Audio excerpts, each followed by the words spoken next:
Alright, so you guys been following along. You know that I've been working on the front end of the Jeep, and I did the ball joints. The steering is a lot better.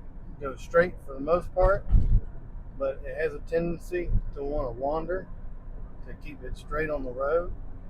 I'm moving it back and forth. It has a brand new gearbox in it, so we know that's not the issue.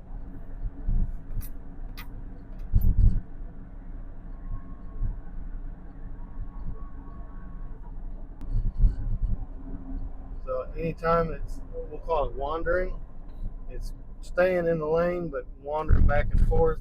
That's what we're going to look at.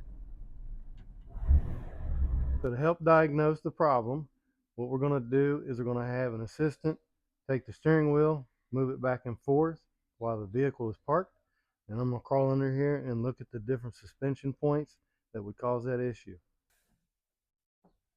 So the places we want to look at are ball joints, like around here, down at the end, both this end, and you see that your assistant's moving the tire back and forth. And keep looking, and I think we found it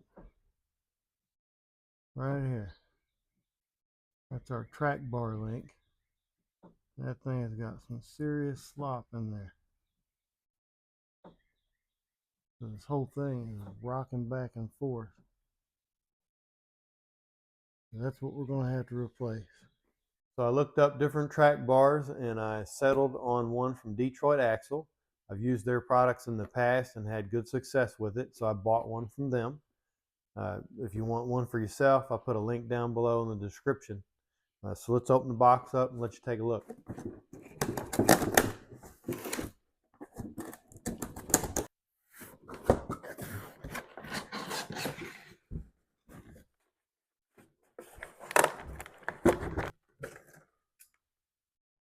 So they got this thing packed in there pretty good. Make sure that no damage comes to it.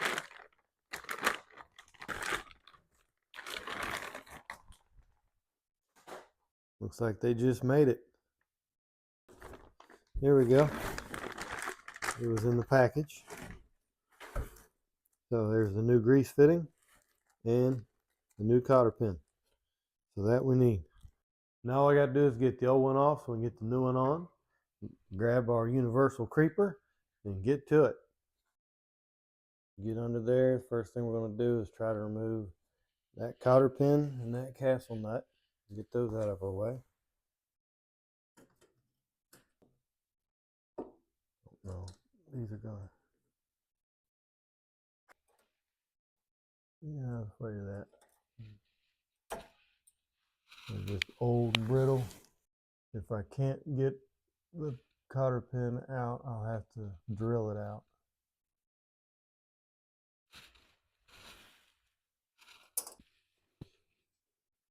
So I've got in here and I've scratched around the outside of the nut so that we can get our socket all the way down on here. Once we get our cotter pin out of here, which is still stuck, then we'll go ahead and put a shot of WD-40 on there. Let everything just soak. Trying to get to the back side, but there's not anything for me to grab a hold of back here. You can see what.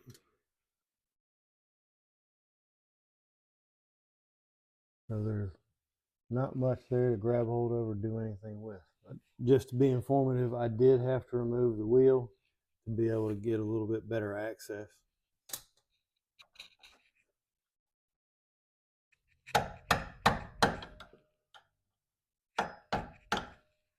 Let's see if this will take a bite.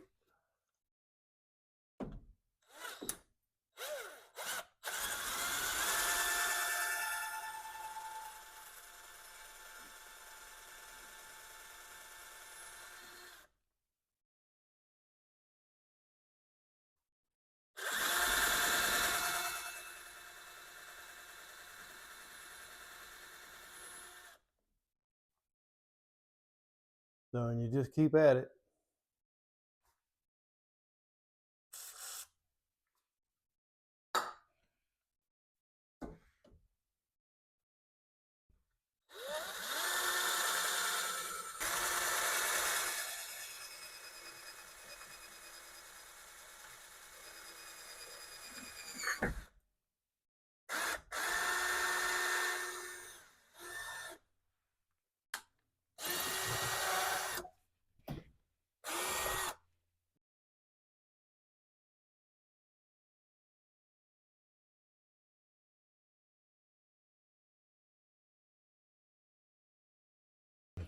A little extra WD-40 on the threads won't hurt, because you are not going to get an impact on this.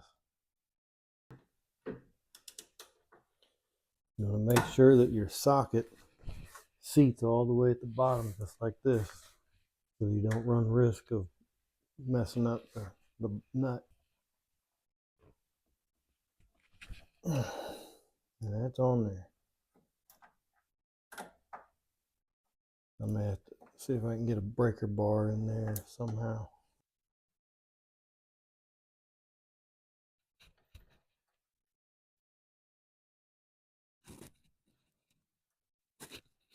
If I can just get it to break loose.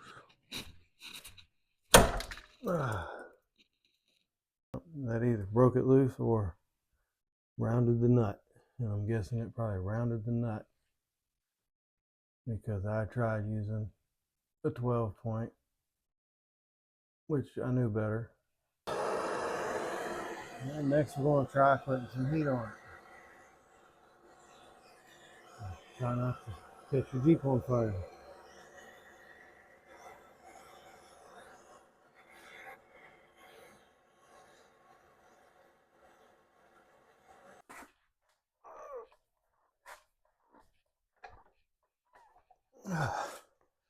This sucker just don't want to budge. So, more heat. If we can get it hot enough. If not, I'll just cut the nut right off of it.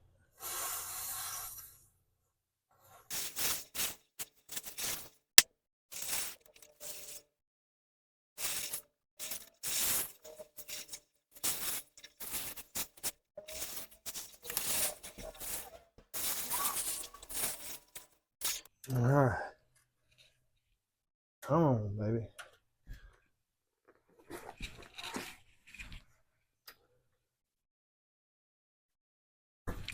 All right.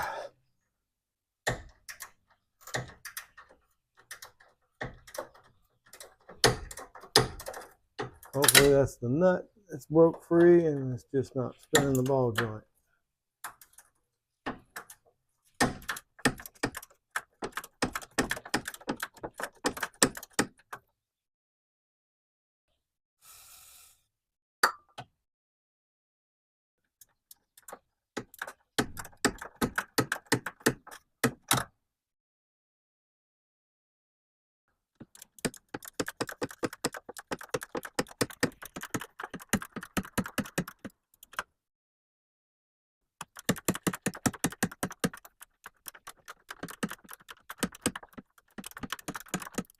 And that thing is super hot. So if you're going to attempt to touch it, make sure you've got some kind of a rag.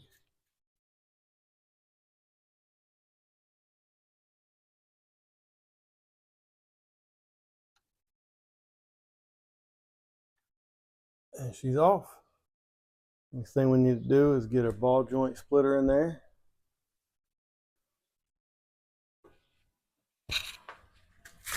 And small persuader.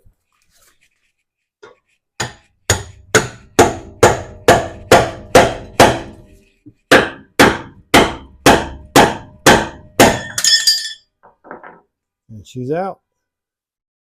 Now we'll move down to the other end of our track bar. You're looking for a 16 millimeter socket or a 5/8. I'm using a 5/8 and a breaker bar. Now we're looking to remove this bolt. And there's a wing nut on the back side, so you won't have to put a socket or anything on there. As long as this doesn't break, you're good. But you can see it almost hits, and if you keep messing with it, it'll bend and go right up underneath there. So at this point, this is not doing us any good. You can see it's just broke completely off of the nut. It looks like I might be able to get a wrench on it, maybe. So things aren't going as smooth as planned, but that's what you run into when you're working on something that's 20-something years old. So now we're going to move into using the torch and cut that sucker off where it's at. Another thing you might be able to try is a sawzall, but I really couldn't see how you could get in there with it. There's just really not a whole lot of access room for this thing. So I'm just going to hope for the best, see what I can do with this cutting torch, and keep my fingers crossed. I've got a little spritz bottle full of water. That's to spray on this rubber bushing that's inside the drag link or track bar, because it's for sure going to catch on fire. Got some nice heavy gloves. A leather chest protector and a full face mask would be great for this. But practice some safety precautions.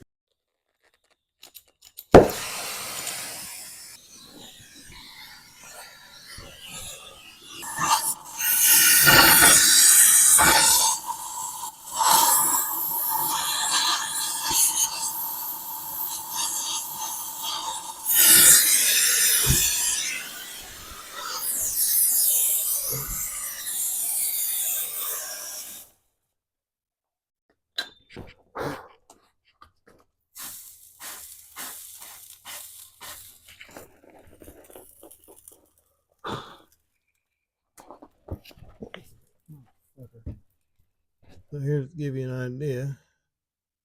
I got most of it cut off, but you can see I just got a little bit. I'll show you by spinning the bolt.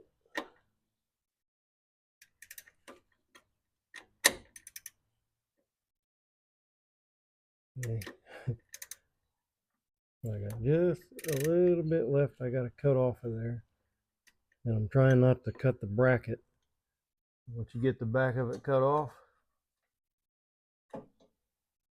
go ahead and remove the bolt.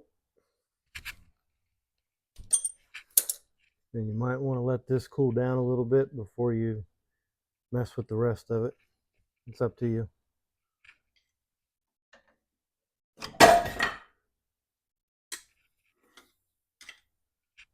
I've got it removed, and you can see I did cut a slice out of it a little bit.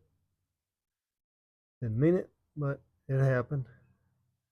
I don't know that that's going to cause any permanent damage. I think a heavy washer on the back side of it will be just fine, seeing as how big the bushing is that sets in place there.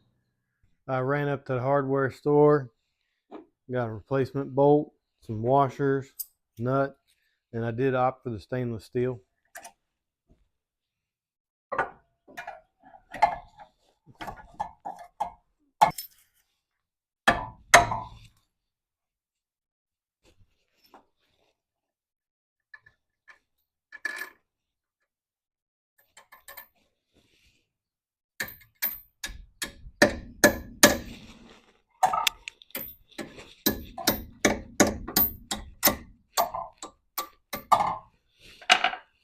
I'll put a washer on the back side.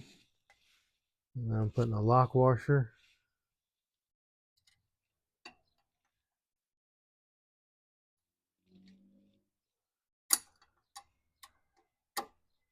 We'll get our wrench in there.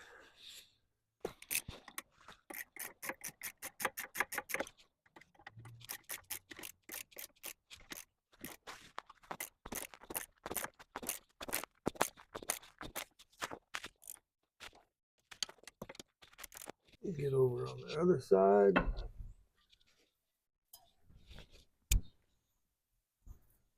Make sure we get all this debris out of here.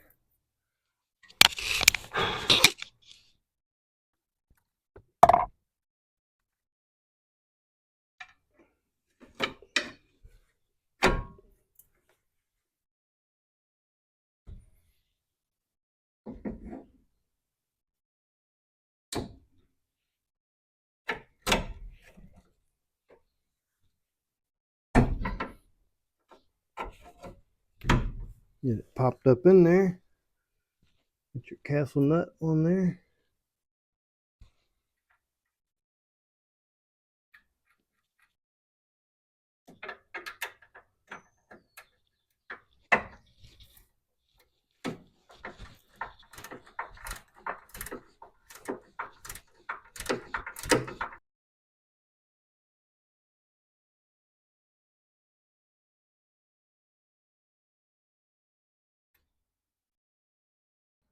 Tap that through best we can.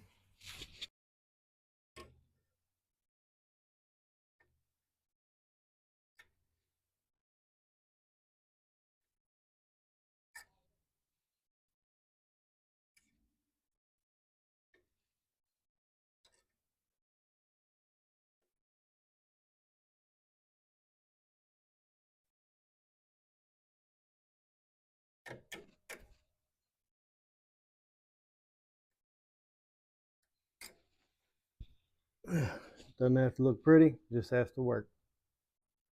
If you haven't done so already, you need to put your grease fitting in.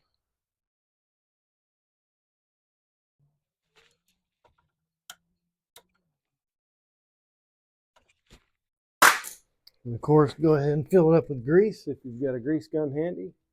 All right, so we got our button back up. Everything seems to be nice and tight. Now let's take it for a test drive.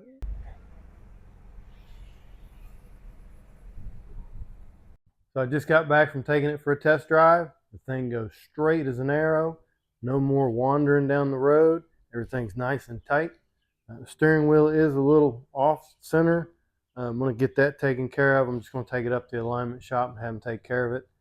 And that way everything will be nice and true. Overall, I'm really pleased with the outcome of it. Appreciate you watching.